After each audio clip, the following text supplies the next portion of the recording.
সুজি আর আমি কোরিয়ানের সবথেকে বড় বিজনেসম্যানের একমাত্র মেয়ে। আমি খুবই সিম্পল, আমার একদমই রানীর মতন থাকতে ভালো লাগে না। গত 5 বছর পরে আমাদের সুজি ম্যাডাম আমাদের মহলে ফিরে এসেছে। আপনাকে স্বাগতম সুজি ম্যাডাম। মালকিন এগুলো আমাকে দিন, আর আমার এরকম ছোট ছোট দুষ্টুমি করতে অনেক ভালো লাগে।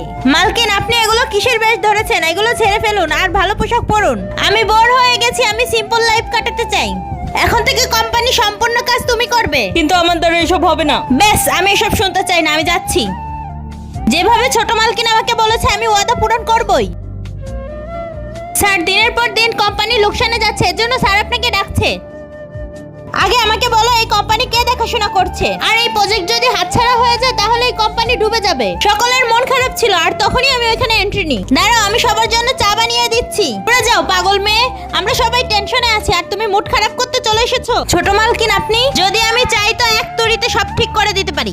ঠিক আছে, তুমি সলভ করতে পারলে আমি এক্ষুনি চাকরি ছেড়ে দিব। এরপরে আমি প্রজেক্টের ব্যাপারে বলি আর সবাই অনেক পছন্দ করে।